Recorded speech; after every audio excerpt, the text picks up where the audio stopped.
En la sombra de la noche luchamos sin piedad.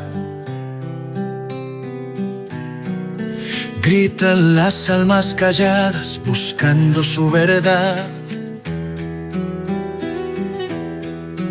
Una patria dividida clama su libertad.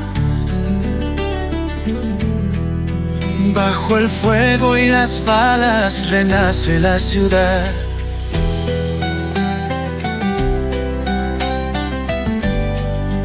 Los sueños de soberanía flotan en el viento. Ecos de valentía gritan nuestro aliento. Sangre en las calles, la historia está en movimiento. En cada vida perdida un nuevo fundamento. Sombras de libertad, seguimos resistiendo. Aunque el dolor y la lucha nos van consumiendo. Mi Argentina herida, pero nunca vencida. En cada muerte nace una esperanza rendida. Hola, ¿cómo están? Nuevamente tratando de dar vida a estos años 60 y sobre todo los años 70 que tan marcados nos ha dejado. Bueno, hoy tengo una invitada especial. ¿Por qué es un tema especial? Un tema del cual hay veces se menciona poco y tuvo mucha validez en esos años, ¿sí? Hoy vamos a hablar de la cuestión del desarrollo social de los gobiernos desde Onganía hasta la vuelta a la democracia, casi. Y para eso tenemos al especialista. Hoy tenemos a Florencia Osuna. Hola, Florencia. Hola Elías, ¿cómo estás? Muchas gracias por la invitación, un gusto estar en el programa. No, gracias por estar con nosotros. Y, y quiero que nos amplíes un poquito sobre esto, porque la verdad que se habla mucho de los años 60 y 70 de esto, y muchas veces estos temas se tocan de costado, como que toda la gente tuvo algún tipo de inserción en programas sociales, sin embargo, ha sido poco investigado. ¿Cómo influye el contexto, digamos, en el que se programan las políticas sociales del Onganiato? Digamos, el contexto de Guerra Fría, contexto de la doctrina de seguridad nacional. ¿Cómo influye todo eso? Buenísimo la pregunta porque justamente es un puntapié inicial muy pertinente para empezar a hablar, ¿no? De la construcción de las políticas sociales de esta dictadura, pero también de la creación del Ministerio de Bienestar Social en los años de Onganía, ¿no? Que justo ocurre en el año 66. Entonces, para pensar estas políticas sociales, ¿no? En los años de la dictadura presidida por Onganía, em, vamos a considerar distintos idearios, ¿no? Y doctrinas que se fueron entretejiendo para pensar estas políticas y estas agencias estatales. Y principalmente podemos mencionar dos, ¿no? La primera que vamos a desarrollar es justamente el desarrollismo, ¿no? Que fue promovido pensando en el tercer mundo por distintos organismos internacionales de los años 60 en el marco, como bien dijiste vos, de la Guerra Fría, ¿no? Pero también encontramos una dimensión desarrollista en la propia doctrina de la seguridad nacional, que luego voy a explicar mejor, ¿sí? Entonces, el desarrollismo proviene tanto de los organismos internacionales de la época como de la propia doctrina de la seguridad nacional. Eso por un lado. Pero otro ideario que va a estar presente en las políticas sociales del Onganiato es el corporativismo católico, vinculado también con los principios de otra doctrina, ¿no? Que es la doctrina social de la Iglesia, ¿sí? Entonces, tenemos ahí varios hilos de los que tirar para ir pensando cómo se fueron entretejiendo en el marco de esta dictadura y en el marco del Ministerio de Bienestar Social. Entonces, justamente este ministerio se va a crear en septiembre de 1966 con ese nombre, ¿sí? Y a su vez encargado de la política social en su conjunto, ¿sí? De todas las políticas sociales de vivienda, de seguridad social, de salud y de otras que ahora en un ratito vamos a charlar. A pesar de los rasgos autoritarios, ¿no? Del gobierno de Onganía, en el marco del programa político e ideológico de este régimen militar, va a ocupar un lugar muy importante el objetivo del desarrollo económico, social y cultural de la comunidad, que en gran medida se pensaba impulsar desde este ministerio, ¿sí? Ahora bien, para poder entender el marco más general de las políticas sociales de esa dictadura, es importante, en principio, tener en cuenta el peso que tuvo la llamada doctrina de la seguridad nacional. ¿Sí? Como sabemos, en el marco de la Guerra Fría se consideraba que existía una guerra no convencional contra un enemigo interno. ¿Sí? El enemigo potencial que organizaba la defensa nacional era sobre todo el comunismo internacional, que no estaba presente solo en el bloque soviético, ¿no? Según esta teoría, sino que tenía agentes locales, partidos políticos y distintos medios en los distintos países, ¿sí? Del mundo.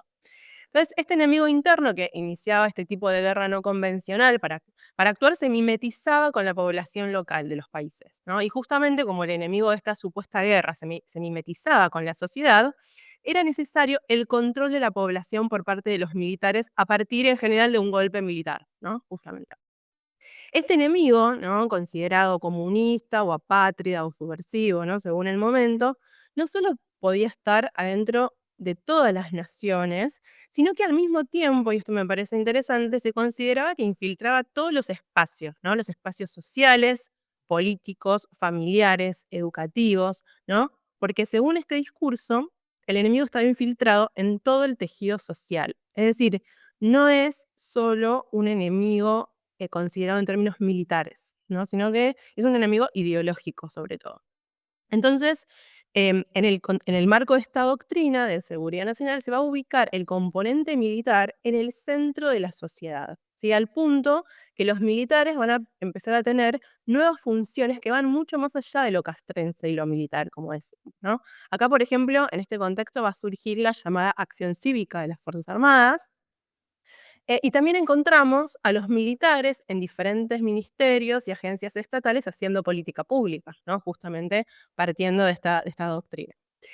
Bueno, entonces, como vemos, en este contexto ya no se puede pensar separadamente lo civil de lo militar, ¿sí? Ya la política estatal ya de por sí es estrategia militar en el marco de la doctrina de seguridad nacional. Es decir, las políticas educativas, económicas, sociales, culturales, también son acciones de guerra, ¿sí? Contra ese enemigo que es considerado militar, pero como dijimos antes, sobre todo es ideológico. Por eso es que se le da importancia no solo a la política represiva, sino también a las políticas sociales, económicas y educativas, ¿sí? Que justamente, sobre todo a esas políticas que tendieran a favorecer el desarrollo nacional. ¿Y esto por qué? Porque justamente el desarrollismo, como dijimos antes, también formaba parte de la doctrina de seguridad nacional, porque desde la concepción geopolítica del poder, ¿sí? Que tiene esta doctrina, a mayor desarrollo, mayor seguridad, porque el desarrollo era visto como un factor de poder y de estabilidad, ¿sí? Entonces, un país desarrollado tenía más posibilidades de conservar la paz social y la soberanía nacional que un país subdesarrollado, ¿no? En ese sentido, es que el desarrollo es un aspecto de la idea de la guerra total. O sea, no está escindido de esta idea de la guerra total contra el enemigo no convencional, ¿sí? Entonces, ¿por qué decimos todo esto? Bueno, porque estos dos vectores de la doctrina, la seguridad y el desarrollo, van a impactar en el diseño político institucional de las últimas dictaduras argentinas. Pero sobre todo, en la dictadura de Onganía que comienza en el 66, vamos a ver el fuerte peso que tiene el desarrollismo, ¿no? Esta dictadura va a buscar modernizar el país en clave desarrollista y con este fin va a crear el llamado Sistema Nacional de Planeamiento y Acción para el Desarrollo, ¿sí? A este Sistema Nacional de Planeamiento y Acción para el Desarrollo se van a subordinar a su vez el Consejo Nacional del Desarrollo, el CONADE, y el Consejo Nacional de Seguridad, el CONASE, lo que muestra, ¿sí? Concretamente la materialización institucional de los dos principios rectores de la DSN, de la doctrina, ¿no? Y justamente al sistema de planeamiento y a los consejos, el CONADE y el CONADE, se iban a subordinar a la vez todos los ministerios del Poder Ejecutivo Nacional, incluyendo al Ministerio de Bienestar Social, ¿no? Del que estamos hablando. Hablas de la aparición del Ministerio de Bienestar Social. Ahora, hay organizaciones intermedias, algunas existen y otras aparecen nuevas. ¿De qué manera se integran al Ministerio de Bienestar Social? Bueno, bien, un poquito antes que meternos en el tema de las organizaciones intermedias, me interesa comentar algo sobre el papel que van a tener en este marco de ideas desarrollista, ¿sí? El componente católico, ¿sí? Voy a primero adelantar eso, porque justamente, o sea, dijimos, el desarrollismo y la doctrina de seguridad nacional tienen un peso fundamental para pensar esta política, pero no nos podemos olvidar ahora de decir algo sobre el componente católico para entender el rol que va a tener el comunitarismo, ¿sí? Las entidades intermedias. Entonces, lo que podemos señalar es que justamente el proyecto político y social de esta dictadura encabezada por Onganía estaba muy emparentado en algunos de sus rasgos con la propuesta del integrismo católico, ¿sí? Con el corporativismo. De hecho, varios funcionarios del Ministerio de Bienestar Social eran miembros de la Ciudad Católica, ¿sí? De otros grupos católicos y conservadores, como por ejemplo el Ateneo de la República o los llamados cursillos de la cristiandad, ¿sí? Estos grupos religiosos tenían un discurso que apuntaba contra los diferentes aspectos del liberalismo, ¿no? Sobre todo el liberalismo político y el liberalismo social, ¿sí? Se van a oponer a la democracia, se van a oponer a la existencia de partidos políticos, ¿no? Que tanto Onganía como estos grupos llamaban la partidocracia, ¿no? Bueno, y defendían en cambio otro tipo de participación de la comunidad, ¿sí? Es decir, no una participación política, sino una participación a través de las llamadas organizaciones intermedias, ¿sí? Que no sería una participación política, sino que sería una participación de tipo técnica y apolítica, ¿sí?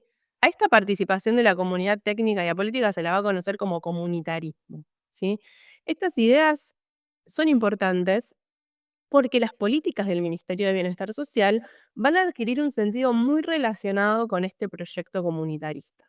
¿Sí? Y ahora bien, ahora sí a la pregunta esta, ¿no? De que me hacías de qué manera se integran las organizaciones intermedias a partir de este proyecto de los católicos.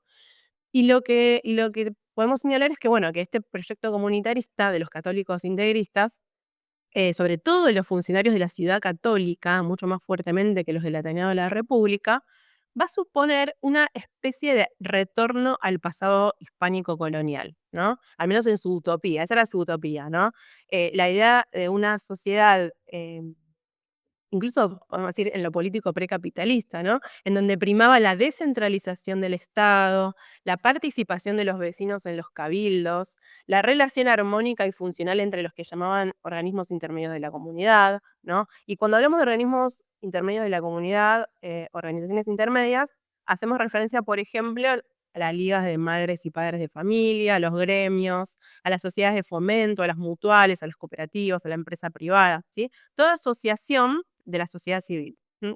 Entonces, todo esto implicaba una organización de la vida política y social que era profesional, corporativa y municipal, ¿sí? Porque todo esto tenía lugar en el nivel subnacional del municipio. Pero por otro lado, estas ideas, ligadas con la importancia de la participación de la comunidad a través de sus asociaciones, em, estaban fundamentadas en los principios de la doctrina social de la Iglesia, ¿sí? Como dijimos antes. Entonces, en estos años, en el plano de la política social, van a adquirir importancia los principios de la doctrina social de la Iglesia de subsidiariedad del Estado, de participación y de solidaridad. Y esto me parece interesante porque son principios que van a regir la política pública argentina por largo tiempo después, ¿no? Sobre todo la subsidiariedad del Estado, porque así como acá la están introduciendo y em, ponderando y recuperando su importancia a los católicos, después este concepto también va a ser tomado por los neoliberales, ¿no? La subsidiariedad del Estado.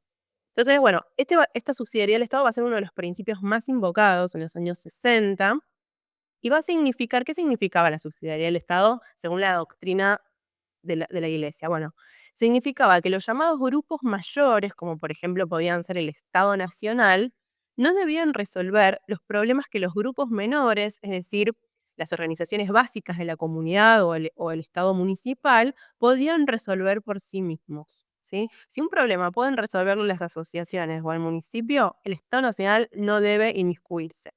Solo debe intervenir cuando la empresa privada o los grupos menores no logran resolver una necesidad de la población, ¿sí? Entonces, con esta idea también están vinculados los principios de participación y de solidaridad, que también van a ser muy importantes políticamente, que significaba eso, ¿no? Que las organizaciones básicas de la comunidad debían participar activamente y solidariamente en la resolución de sus propios problemas, sin esperar justamente la intervención del Estado, ¿no? Entonces, todas estas ideas, que yo sé que son muchas y que como que hay que ir tejiéndolas, lo que van a llevar, para sintetizar este punto, es a que se promueva, primero, la participación del nivel provincial y municipal en la ejecución de las políticas sociales, es decir, transferir desde el Estado Nacional a la provincia y a los municipios, ¿sí? Lo cual implicaba una descentralización administrativa y ejecutiva de los servicios sociales, que antes dependían del Estado Nacional, y también, a partir de esta idea de participación y de solidaridad, se fomentaba la participación activa de las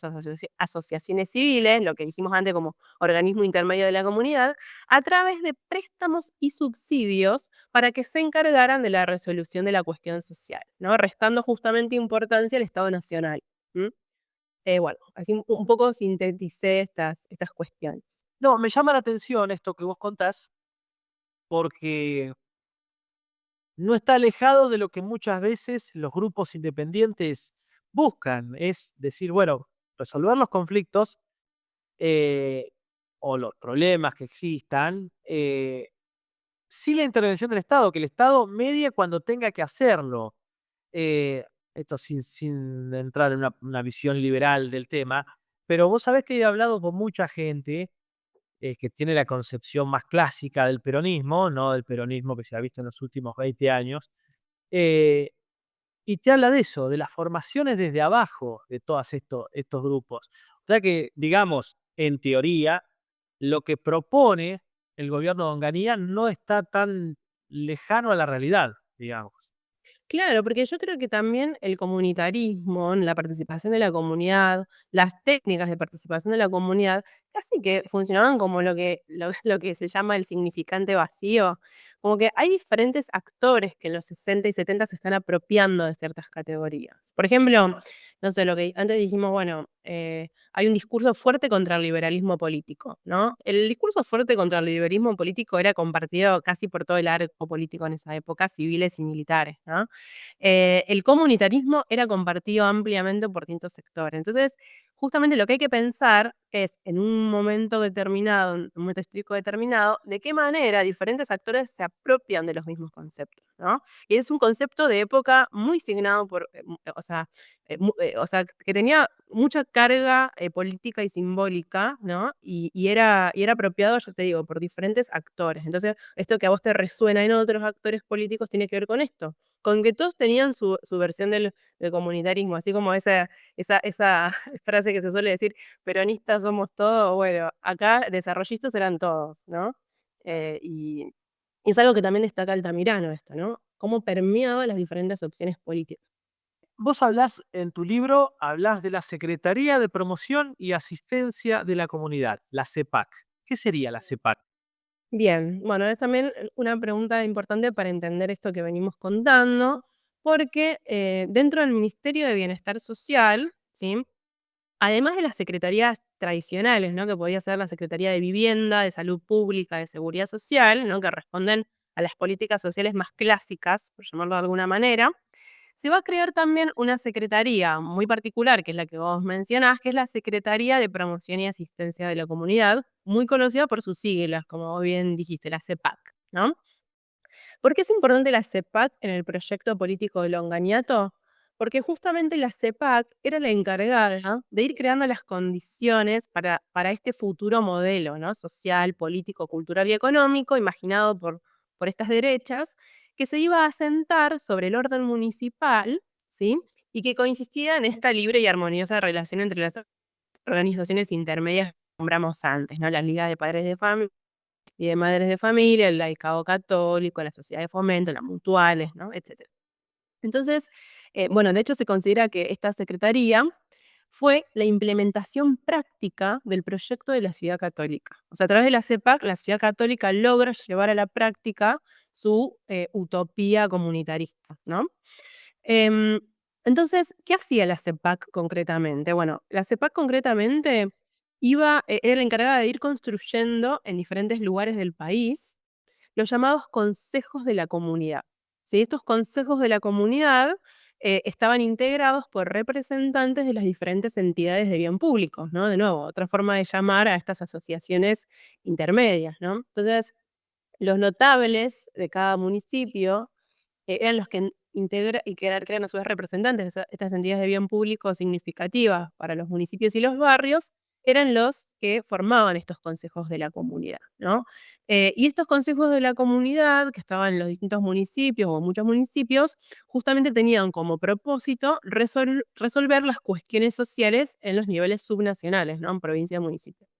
Em, para 1971 la CEPAC ya había consolidado toda una red nacional de desarrollo de la comunidad, lo cual es muy interesante, ¿no? Porque esto es más allá de después, de cuán exitosa fue, ¿no? Este proyecto, es interesante que efectivamente estos consejos de la comunidad se creaban, ¿no? Y que, o sea, se institucionalizaban, ¿no? Políticamente en el subnacional. Existía, ¿no?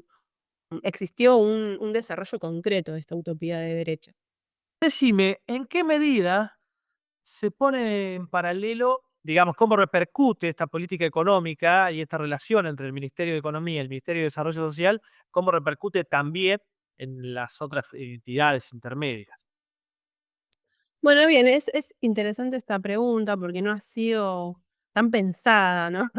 No se ha vinculado tanto la política social con la económica en el Onganiato, así que es una buena oportunidad para pensar, porque ¿por qué? Porque en general siempre se suele, en la poca bibliografía existente sobre estos temas, se suele escindir, ¿no? El Ministerio de Bienestar Social con todos esos católicos corporativistas, em con todas esas representaciones neomedievales, ¿no? Que quieren impulsar en la política pública, se los suele separar de los liberales que estaban en el Ministerio de Trabajo y Economía, sobre todo, bueno, de Krieger Bacena, ¿no? Que fue el ministro de esa cartera, como diciendo, bueno, el faccionalismo acá está impactando de esta manera, ¿no? Católicos en bienestar social, liberales en economía. Bueno, que a su vez también es cierto, ¿sí? No es que no.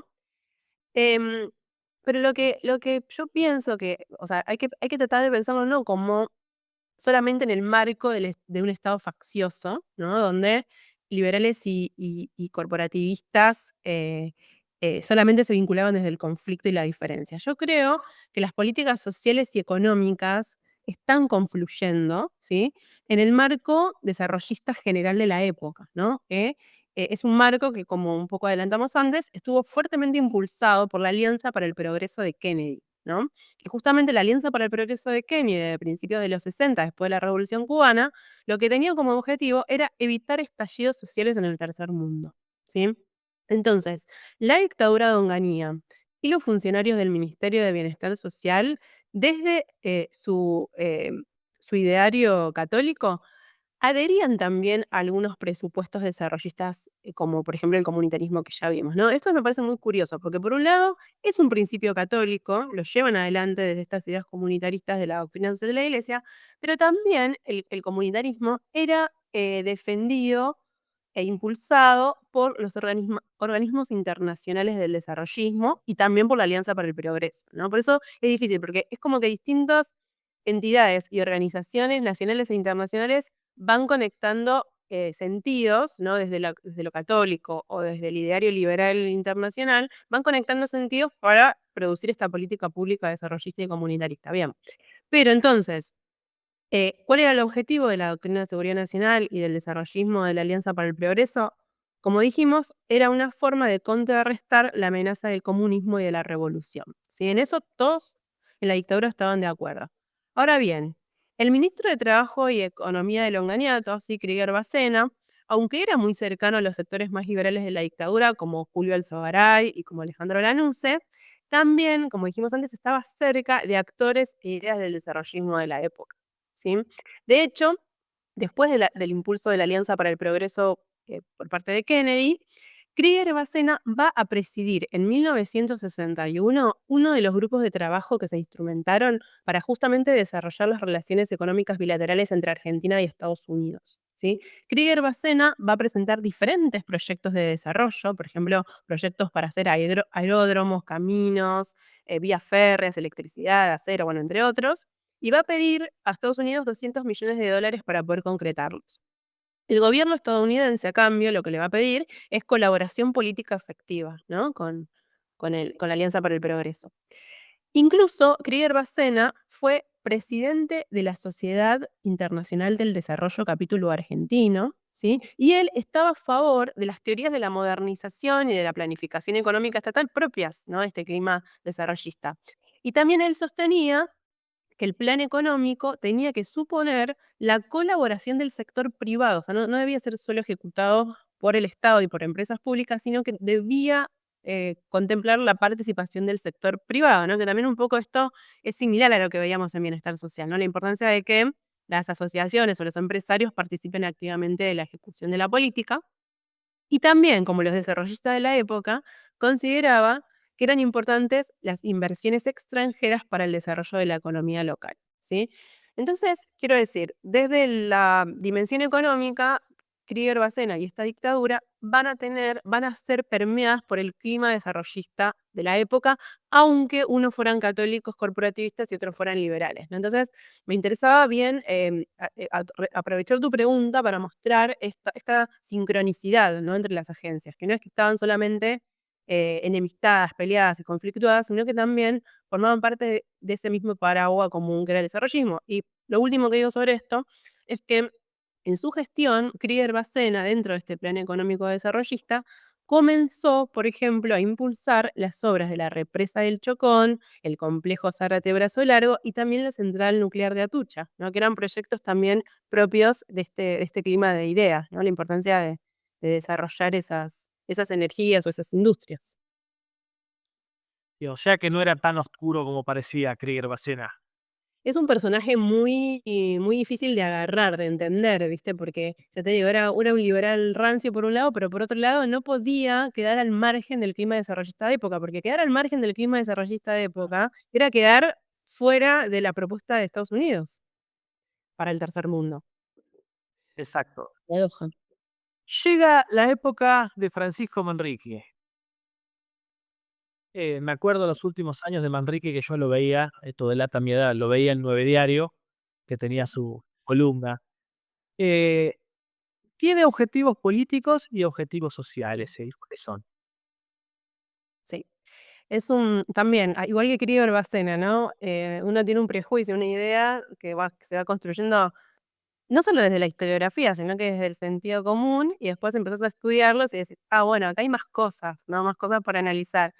Bueno, la figura de Francisco Manrique es muy interesante, ¿no? Para pensar justamente el tramo final de la dictadura llamada Revolución Argentina, ¿no? O sea, la participación de Manrique como ministro de Bienestar Social tuvo lugar entre 1970 y 1973, ¿sí?, en esos últimos años. Y en esos últimos años de la dictadura se van a producir diferentes cambios que ubicaron al Ministerio de Bienestar Social en un lugar de mayor centralidad política, ¿sí? El ex marino y periodista Francisco Manrique fue el ministro, como dijimos, durante las presidencias de facto del militar nacionalista Roberto Livingston, ¿sí?, que estuvo entre el 70 y el 71, y del general Alejandro Lanusse, que estuvo entre el 71 y el 73, ya en la última etapa. Entonces, por un lado, ese contexto, ¿sí?, de estas últimas dos presidencias de facto dentro de esa llamada Revolución Argentina, estuvo caracterizado por el incremento de la conflictividad social y política. Pensemos que ya en este momento la izquierda armada estaba llevando a cabo distintos operativos y acciones políticas, lo cual supuso un avance en la normativa represiva, ¿no?, por parte de esta dictadura, ¿sí? Ya comenzó a desarrollarse una serie de iniciativas represivas en consonancia con estas doctrinas contrainsurgentes, mucho más profundamente que antes. Pero, pero por otro lado, la dictadura a partir de las gestiones de Livingston y Lanusse, también buscó desarrollar una estrategia sensible frente a los sindicatos, a los trabajadores y a los sectores populares, justamente con el fin de amortiguar el conflicto social frente a la transición democrática proyectada para 1973, ¿no? En el marco del famoso Gran Acuerdo Nacional. Entonces, el ministro de Bienestar Social, Manrique, va a responder a la necesidad de estos gobiernos de buscar consensos de cara a la transición, ¿no? Y de intentar reducir la conflictividad a partir de la utilización de los recursos del ministerio, ¿no? Aprovechando todo el capital social y político que permite un ministerio de esas características. Entonces, el Ministerio de Bienestar Social va a tener el propósito mencionado de intentar crear consenso y paz social de cara a la transición, ¿no? Y entonces, en este sentido, es que vamos a ver distintas iniciativas. Por ejemplo, en cuanto a las políticas hacia los jubilados, que fueron muy significativas y con quienes los jubilados, ¿no? El ministro Manrique mostró a tener muy buenas relaciones, se va a crear el llamado Instituto Nacional de Servicios Sociales para Jubilados y Pensionados, conocido popularmente como PAMI, ¿sí? Que PAMI es el nombre de la obra social de este instituto. Entonces, el PAMI fue un avance muy grande, ¿no? En términos de la atención social y médica para la clase pasiva, y era una reivindicación histórica de las organizaciones de jubilados. Una reivindicación histórica que Manrique estuvo dispuesto a darles, ¿sí? Sabemos que el PAMI es la obra social más grande del país, ¿no? Es muy, muy masiva y muy, muy central, ¿no? Entonces, bueno, esto se va a crear ahí, ¿no? Se va a impulsar con la gestión de Manrique, pero también se van a crear, por ejemplo, los Institutos Nacionales de Acción Mutual y de Acción Cooperativa, ¿no? El AINAC y el INAM. Y también se va a constituir, y esto también fue muy importante, el Fondo Nacional de la Vivienda, el conocido como FONAVI, ¿sí? Que va a cumplir un rol central en los años 70 en la construcción de la vivienda social. Bueno, entonces, fijémonos en todas estas iniciativas tan significativas de la política social, incluso en la actualidad, ¿sí? Y después, fueron gestadas en este marco de la transición de esta dictadura a la democracia del 73. Igualmente, uno de los principales objetivos del ministro Manrique era, de todos modos, candidatearse para la presidencia del país desde el Partido Federal, ¿no? Creado en ese contexto. Y de hecho, los medios de comunicación de la época, irónicamente, decían que las siglas del Ministerio de Bienestar Social, que eran MBS, significaban, en este contexto, Manrique busca sufragios, ¿no? Develando esta verdadera intención de usar el ministerio como una plataforma política personal. Ahora, Mm. la importancia que tiene el Ministerio de Bienestar Social y la importancia que va a tener, si uno lo piensa desde el imaginario, con la vuelta del peronismo. Y no es solamente la vuelta del peronismo, sino que en ese ministerio va a estar nada menos que López Rega. O sea que ahí ya hay bastante para decir. Y hay una política de amigos enemigos también. Es cierto, bueno, fíjate, bueno, ¿cómo? Así. Y una cosa más, está López Rega con Perón y el López Rega después de Perón. Es el Exacto, mismo, pero sí. Sí, bueno, fíjate cómo mirando a una sola agencia estatal en el pasado reciente, bueno, podemos decir muchas cosas, ¿no? Como que es una ventana para mirar, un montón de procesos concatenados y circundantes. Bueno, justamente, bueno, en este periodo, en 1973-1976, ¿no? Esos 3 años de democracia formal, ¿no? Pero que estuvieron fuertemente asignadas por el estado de excepción. A pesar de existir, ¿no? Un gobierno elegido por el voto popular, va a recrudecer cada vez más en ascenso, ¿no? Sobre todo, como decías, después de la muerte de Perón, la violencia estatal y paraestatal contra ese llamado enemigo interno, que cada vez más comenzaba a delinearse como el enemigo subversivo, ¿no? Hay una profundización, una constitución muy fuerte del enemigo que después va a ser el enemigo de la dictadura, ¿no? Acá empieza a profundizarse esa construcción. Y el lugar del Ministerio de Bienestar Social en ese entramado es muy particular, porque directamente fue utilizado para organizar buena parte del accionar represivo clandestino, ¿no? Como bien dijiste vos, López Rega fue el ministro de Bienestar Social en esos años y va a convertir al ministerio literalmente en el centro de operaciones del grupo paramilitar de derecha conocido como la AAA. Entonces, estas acciones Estas acciones, bueno, como bien dijiste, ¿no? Las acciones represivas, ¿no? De la AAA, pero también distintas iniciativas que ahora vamos a estudiar, a analizar del ministerio, se profundizaron después de la muerte de Perón en 1974. En relación con este periodo me parece interesante destacar 2 cosas. Por un lado, aunque de esos años y de López Rega se suele enfatizar, ¿no? Y con justicia, el costado violento, represivo y paramilitar, a pesar de las dificultades para abordar otras iniciativas ministeriales en este contexto, me parece importante destacar que también hubo políticas sociales destinadas a sectores específicos, ¿no? A mí me resultaba difícil cuando investigaba esto porque es como que la AAA eclipsa todo, ¿no? Porque es muy difícil que las iniciativas represivas y paramilitares de López Rega y este ministerio lo eclipsen todo. Pero bueno, sin embargo, eh, podemos tratar de desentrañar, ¿no? Las iniciativas paraestatales, paramilitares represivas de esas otras que a su vez son subsidiarias de las primeras, pero bueno, que son distintas. Entonces, justamente con respecto a esto, incluso estas mismas políticas, ¿no? Que tendían a favorecer a lo que podríamos llamar, entre comillas, el beneficiario ideal del ministerio, van a evidenciar la estrategia represiva, ¿o no? O cuáles eran los blancos de la represión. Por ejemplo, por un lado, el propio López Rega o funcionarios del Ministerio de Bienestar Social van a recuperar como algo positivo la figura del vecino pobre, ¿no? El vecino pobre, el vecino desfavorecido, marginado, apolítico, ¿no? Como una especie de figura ejemplar y de bien, ¿sí? Que había que asistir, había que cuidar, ¿no? Y por otro lado, se va a criticar a los jóvenes politizados de las clases medias, a quienes se contraponía a ese beneficiario ideal del ministerio, ¿no? Entonces, el beneficiario ideal, que es pobre e indefenso, ¿no? Y los jóvenes de la clase media acomodada, como bueno, el verdadero enemigo que atenta contra la paz social, ¿no? Entonces, al analizar las características de este beneficiario ideal del que venía hablando, que vos bien llamaste amigos, ¿no? ¿Cuáles son los amigos y enemigos del ministerio? Bueno, el amigo del ministerio, el beneficiario ideal, em, cuando uno lo analiza, lo que puedes observar también es que se reinstala fuertemente el concepto del humilde, ¿no? El concepto peronista clásico del humilde. Es decir, aquellos sectores empobrecidos, vulnerables y que sobre todo están marginados del entramado social, ¿sí?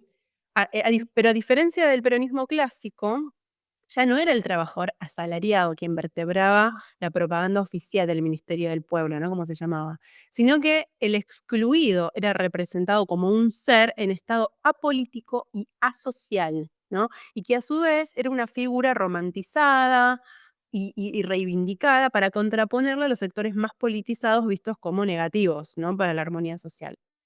Em, Sin embargo, bueno, además, como dije antes, ¿no? Además de las actividades directamente represivas e ilegales o estos discursos que tendían a la represión, desde el ministerio se van a impulsar también otras políticas. Por un lado, lo que se va a profundizar aceleradamente es todo lo concerniente a la defensa de la llamada familia tradicional, ¿sí? Es decir, acá la Secretaría del Menor y la Familia va a recibir mucho más dinero que todas las otras secretarías, ¿sí? Y en este contexto, el ministro López Rega va a empezar a usar metáforas biologicistas cada vez más frecuentemente para referirse a la sociedad y a la familia, ¿no? La familia como una célula básica de la comunidad que se encuentra en peligro, ¿no? Entonces, en este marco va a pretender aumentar cada vez más la tasa de natalidad, prohibiendo, por ejemplo, los métodos anticonceptivos femeninos por medio de un decreto del ministerio.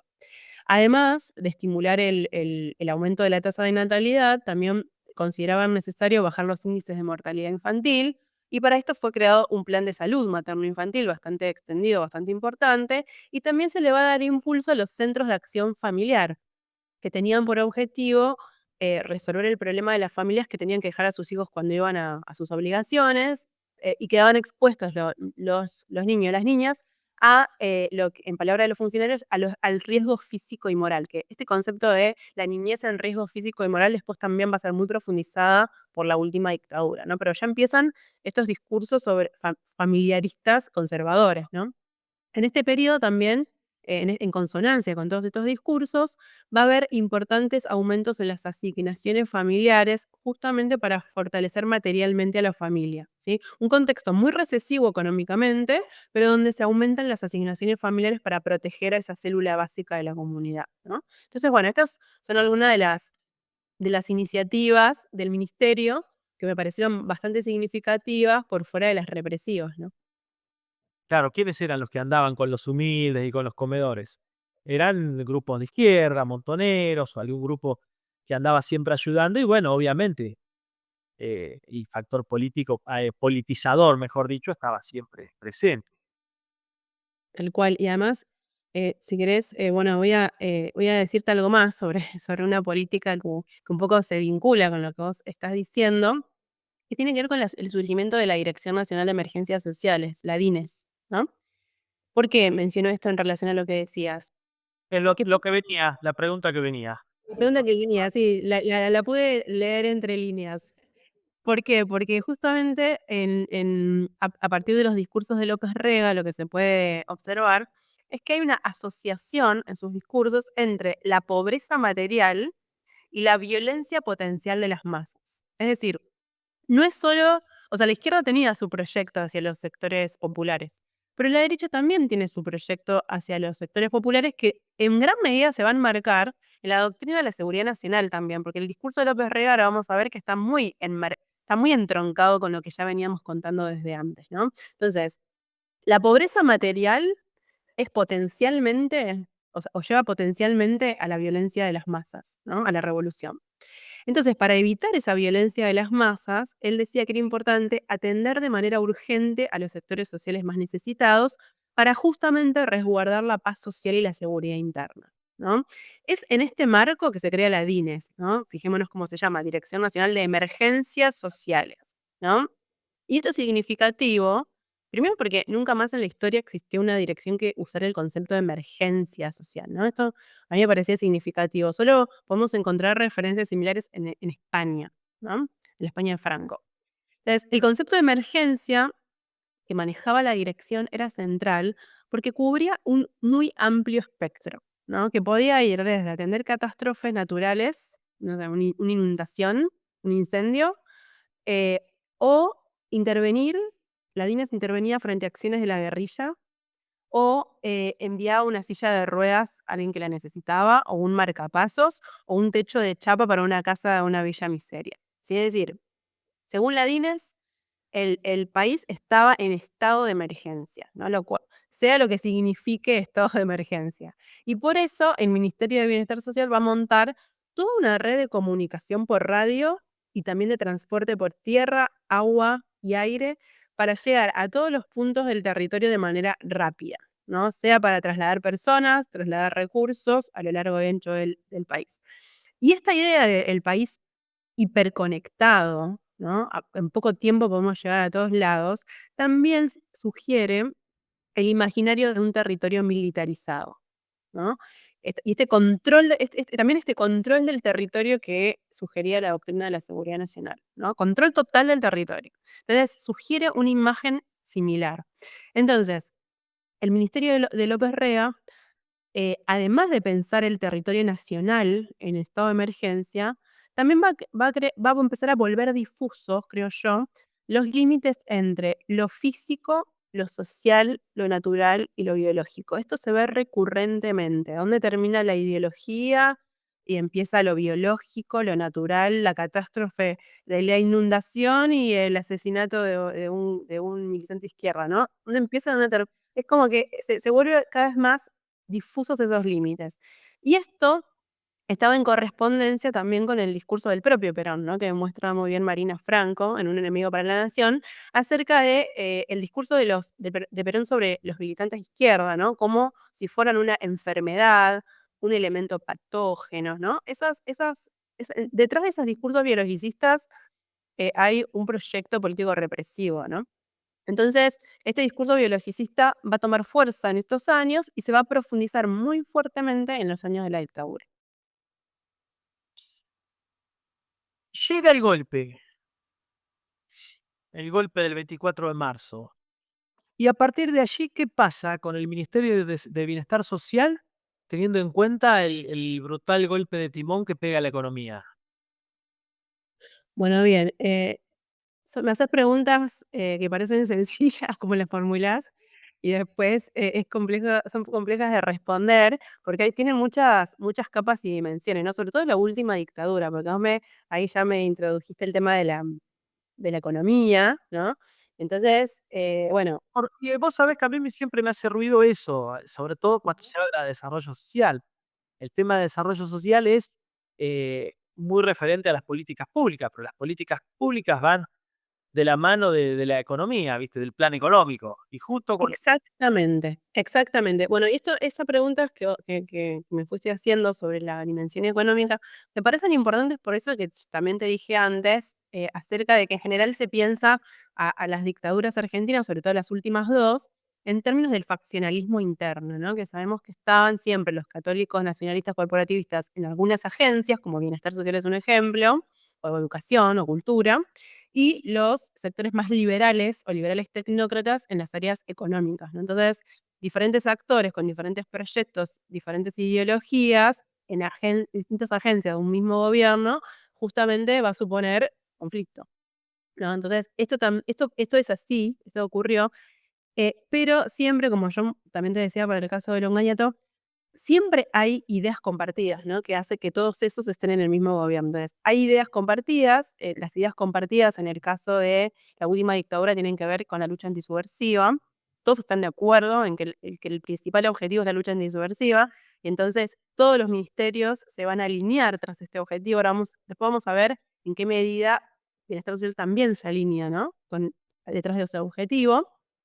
Pero por otro lado, efectivamente, el hecho de que algunos fueran más liberales tecnócratas y otros más nacionalistas y otros más corporativistas católicos, también supuso proyectos distintos para pensar la política pública. Entonces, esas dos cuestiones, qué los unía y qué los separaba, es central para observar, ¿no? Estas agencias. Un tema muy bien trabajado por Paula Canelo, ¿no? Que muestra justamente cómo transitó la dictadura esos 7 años, tratando de sortear estos conflictos a veces insalvables. Bueno, entonces, durante la última dictadura, entonces, el desarrollo de la política social, al igual que otras políticas, va a estar fuertemente atravesado por estos conflictos dentro del Estado. Y más allá de las discusiones entre estos sectores que mencionamos antes, la política social se va a ver fuertemente influenciada por el proyecto del Ministerio de Economía de Martínez de Oz, vinculado con el liberalismo tecnocrático, ¿sí?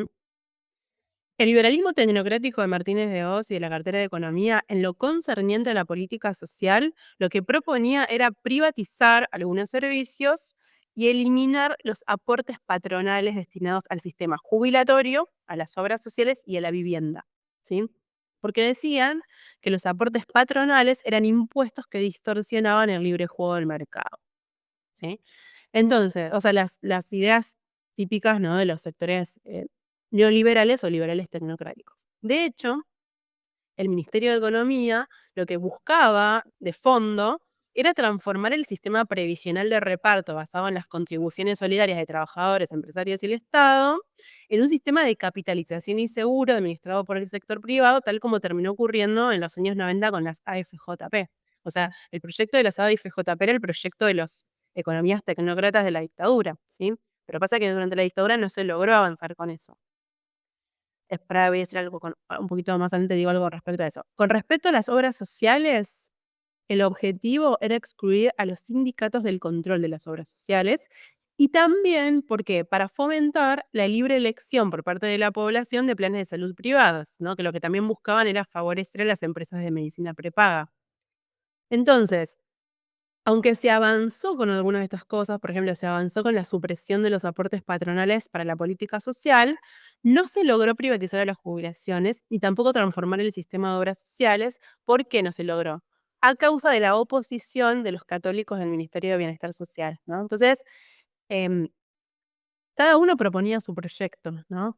Economía avanzaba bastante, pero a veces se veía frenada por justamente la oposición de los nacionalistas y los católicos que tenían otro proyecto para el bienestar social, mucho más en línea con lo que vimos de Longaniato, ¿no? Los católicos que estaban en la última dictadura ya habían estado en el Longaniato y eran más partidarios de los principios de la doctrina social de la Iglesia y estaban como más en sintonía con el proyecto comunitarista, ¿no? Que, no sé, le otorgó importancia a ciertos sectores como, por ejemplo, a los jubilados, a los sindicatos. Eran proyectos distintos.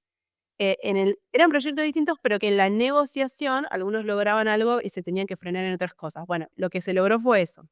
Y en cuanto a la salud pública, que el proyecto de economía también va a tener ahí un peso, desde 1978 se va a implementar la política de descentralización de los servicios médicos dependientes de la Administración Pública Nacional a las jurisdicciones provinciales o municipales, justamente apelando al principio de la subsidiariedad del Estado, que antes vimos que estaba en manos más de los católicos. Ahora es un concepto que cada vez va a permear más la agenda de los liberales, ¿no? Entonces, amparados en el principio de subsidiariedad del Estado, se van a transferir los hospitales públicos, ¿sí?, a los niveles subnacionales, pero ese traslado, ¿no?, esa transferencia, no se va a ver acompañada de ningún mecanismo de compensación financiera. Entonces, los hospitales quedaban sin financiamiento por parte del Estado nacional.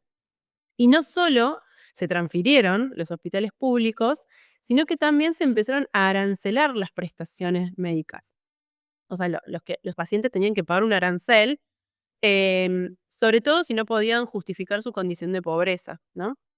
Pero digamos, el arancelamiento del hospital público justamente tuvo que ver con esto, con que si el Estado-Nación no manda los fondos, de alguna manera hay que solventar los gastos, ¿no? Bueno, así que en estas cositas que te mencioné es que el proyecto de economía va a avanzar, ¿sí?, en la política social también.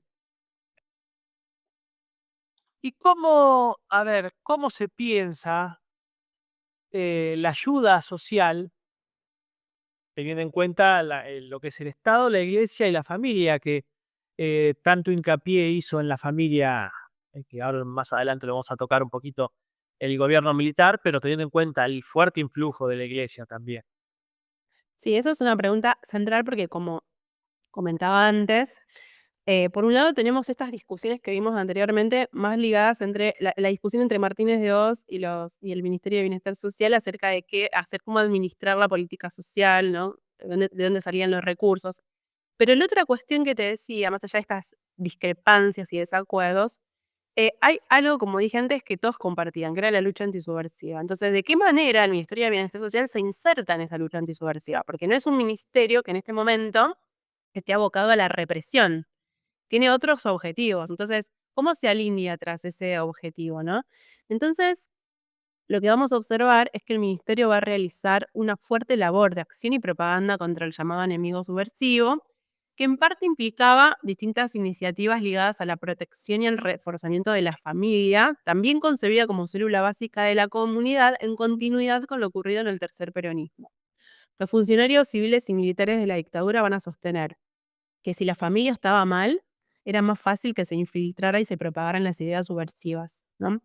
Y para justamente conservar la integridad de la familia, entendida como una unidad moral indisoluble, había que evitar el ingreso de ideas que ellos llamaban disolventes, subversivas, foráneas, ¿no? Controlando sobre todo a los niños y los jóvenes, porque eran considerados los más débiles de la familia, ¿no? Por los niños y los jóvenes penetraba el virus marxista. Ellos decían, son las paredes débiles de la célula, por ahí entran las ideas del virus marxista.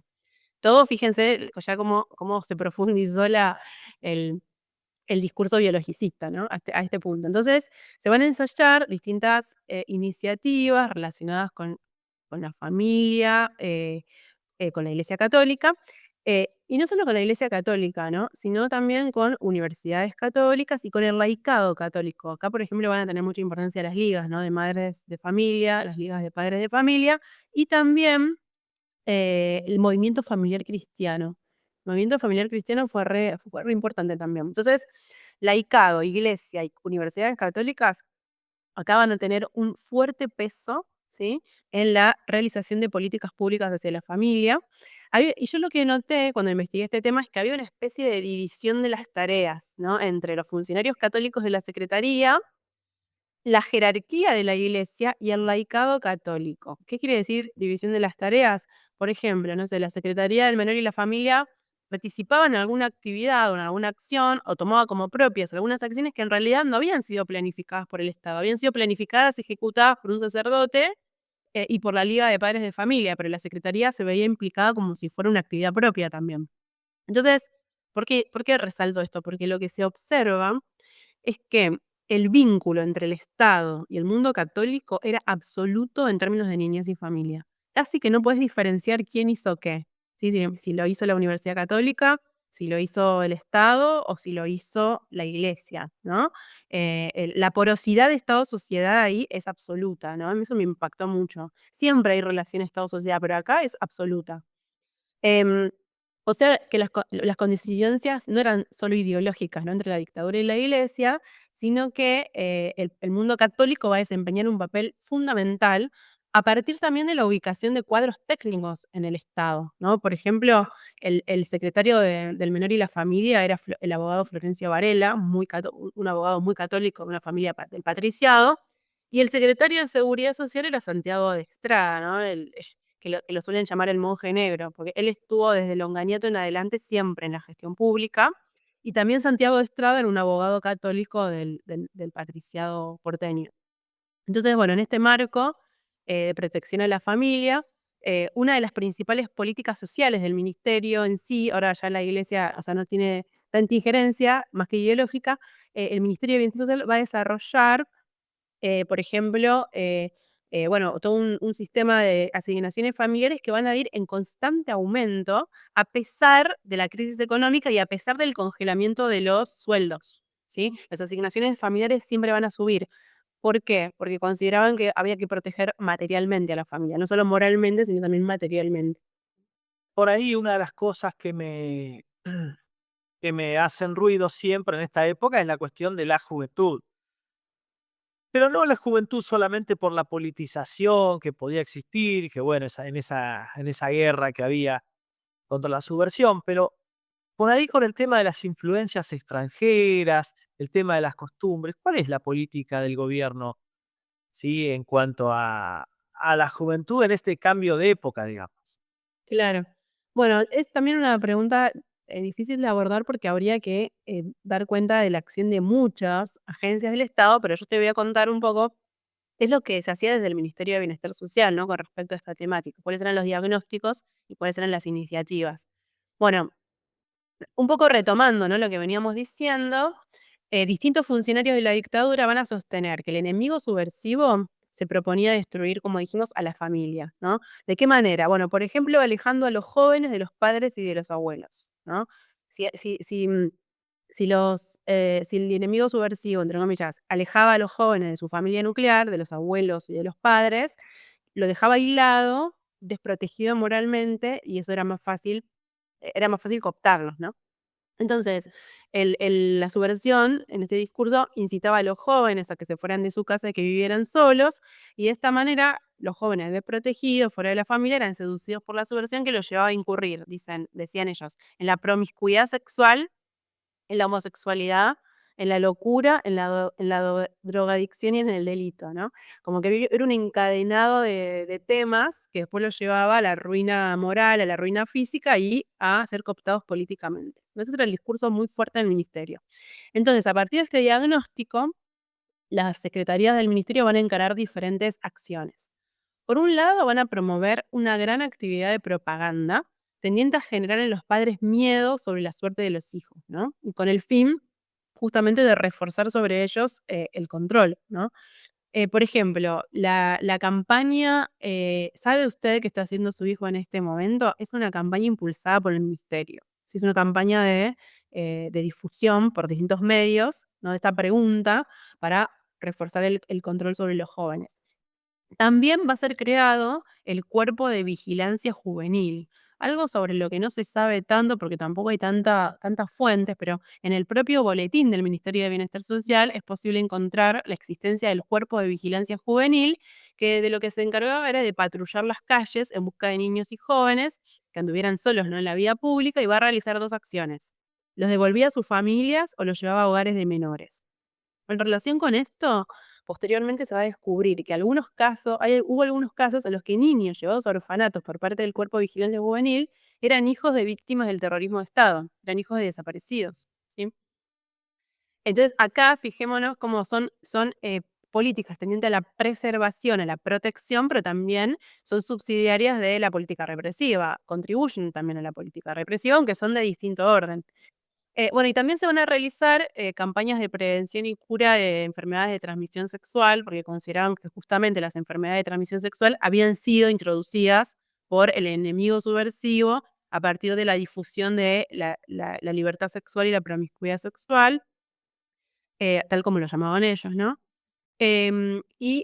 Como se consideraba también que este enemigo actuaba llevando a los jóvenes a volverse adictos a las drogas, también la Secretaría de Salud va a realizar un montón de campañas de prevención contra las drogas para recuperar, ¿no?, a los jóvenes de las secuelas que en ellos había dejado la influencia de la subversión. Y acá va a cumplir un rol importante también el CENARESO, ¿no?, el Centro Nacional de Reeducación Social. Entonces, veamos cómo en estas iniciativas, la cuestión biológica, la cuestión de la salud, la cuestión ideológica, casi que no se pueden diferenciar tampoco, ¿no? Porque la subversión llevó a los jóvenes a tener enfermedades de transmisión sexual y a ser adictos a las drogas, entonces hay que recuperarlos para la sociedad. Estos son los que se pueden recuperar para la sociedad. Entonces, se involucra en la lucha antisubversiva, pero desde este lugar específico, ¿no? Haciendo este tipo de campañas y acciones. Eh, Hablaste algo de niñez, pero ¿cuál es la política en sí que lleva adelante este gobierno en cuanto a niñez y ancianos? Y cuando me refiero a ancianos, me refiero a jubilados. Bueno, también es una pregunta interesante y un poco también se entronca, ¿no?, con las anteriores. Lo que podemos señalar es que desde el Ministerio de Bienestar Social se va a difundir mucho la idea de que la ideología subversiva había llevado a que los niños y los jóvenes se alejaran de los miembros mayores de la familia, ¿no?, sobre todo de los ancianos. En relación con esto, los ancianos van a adquirir una gran valorización y presencia en la política pública en general, ya que los ancianos eran los garantes de la tradición, de la moralidad, de un tiempo que fue mejor, y una política bastante llamativa, impulsada por el Ministerio de Bienestar Social, eran los encuentros de los niños y los jóvenes con los ancianos, ¿no? Por ejemplo, a través de constantes visitas organizadas por la Secretaría del Menor y la Familia y por la Secretaría de Promoción y Asistencia Social de estudiantes, clubes, comedores, boy scouts, coros de niños, etcétera, a los geriátricos. O sea, organizaban que estas asociaciones de niños visitaran a los geriátricos de diferentes lugares del país. Entonces, distintos grupos de niños y niñas visitaban cotidianamente a los ancianos en los geriátricos y compartían diferentes tipos de actividades, ¿no? De hecho, en los boletines del Ministerio de Bienestar Social se encuentra que se decía, bueno, hay que promover el encuentro entre el otoño y la primavera, ¿no? Como esta idea de que uniendo a las diferentes generaciones se iba a preservar moralmente a la familia. Y acá también la figura del jubilado, que vos me preguntabas, también va a tener bastante relevancia en los discursos de las dictaduras, sobre todo por la presencia de estos funcionarios católicos, ¿no?, que insistían constantemente con la importancia de moralizar el sistema jubilatorio. Lo decían así, moralizar el sistema jubilatorio.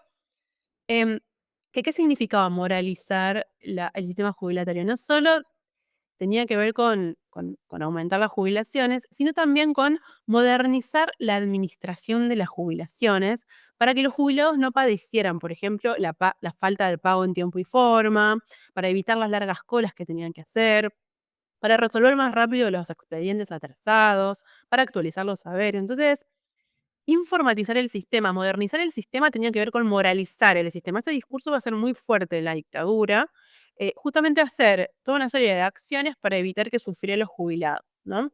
Y asimismo, durante la última dictadura, al igual que ocurrió con las asignaciones familiares, como te decía, se va a dar un aumento de los saberes constante mientras los salarios de los trabajadores estaban congelados, ¿no? Decían, no puede ser que los trabajadores en actividad perjudiquen a los trabajadores pasivos que dieron su vida por el país. Bueno, siempre se enfatizaba en que era más relevante moralmente la figura del jubilado que la figura del trabajador, que estaba más estigmatizada, ¿no? Entonces, me parece muy interesante porque claramente estas dos dictaduras que yo estudié buscaron apoyarse fuertemente en el sector pasivo para conseguir consenso.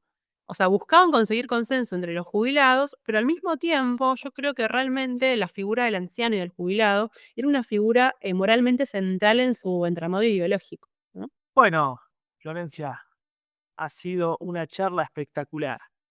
Y se han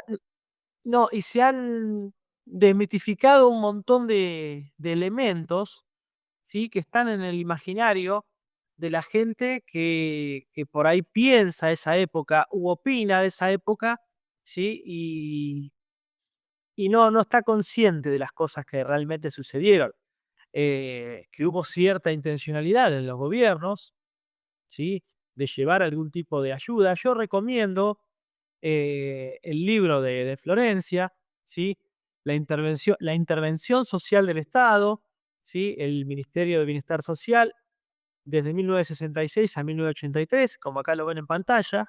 Les va a aclarar muchas dudas y les va a explicar de forma exhaustiva todo ese proceso. Florencia, gracias. Muchas gracias a vos, Elías. Un gusto formar parte de este espacio. Bueno, Conversar con vos. y con ustedes nos vemos en 7 días. Chao. La esperanza revive en las canciones de acero, un legado eterno grabado en el sendero. Nuestro canto es un canto en el campo de batalla, cada golpe resuena en el alma que estalla. De las cenizas se alza un himno de libertad. Es la fuerza de un pueblo que nunca se doblega.